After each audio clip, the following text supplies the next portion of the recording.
మమ్మల్ని కూడా కొంతమంది చెన్నైలో ఉన్నప్పుడు సర్వీస్ అయిన తర్వాత బాగా జరుగుతుంది ఇంగ్లీష్ సర్వీస్. కొంతమంది బ్రదర్స్కి ఏమో మరి ఏం కలిగిందో తెలియదు. మేము భోజనం చేస్తున్నప్పుడు when we were just having lunch, అప్పటికి నాకు పెద్ద కుమారుడు ఉన్నాడు. ఆకలితో ఉన్నాం, చాలా ఆకలితో ఉన్నాం. ఆవరావరమని తింటున్నాము, ఎందుకంటే ఫుల్ సర్వీస్ కూర్చోవాలి అట్లే. ఏం నో మీల్స్, నథింగ్. మార్నింగ్ 5 అంటే ఇంకా మళ్ళీ మధ్యాహ్నం 2:30, 3కి లంచ్ ఉంటుంది.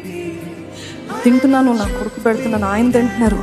తింటా ఉంటే కొంతమంది వచ్చి లే వెంటనే లేపి నో యూ కెనాట్ సిట్, ఇది అని చెప్తాను. ఎందుకు అని అంటే I don't know, I cannot judge.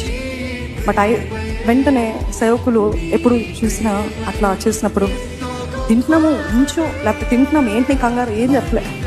ఓహో అవునా, ఇక్కడ కూర్చోద్దా, వారి చర్చ్ వారి సంఘమే, ఇక్కడ కూర్చోద్దా, సరే అని మౌనంగా లేసి వెళ్ళిపోయాము. ఆ రోజు నిజంగా నేను దేవుని సన్నిధిలో చాలా ఇచ్చాను.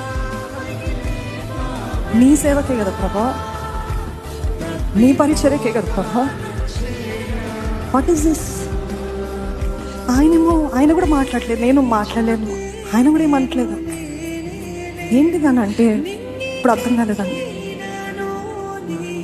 ఈరోజు దేవుడు 10 రకాల వెరైటీస్ ఇంట్లో 3 పూటలు, అసలు ఆహారానికి తక్కువ లేదు.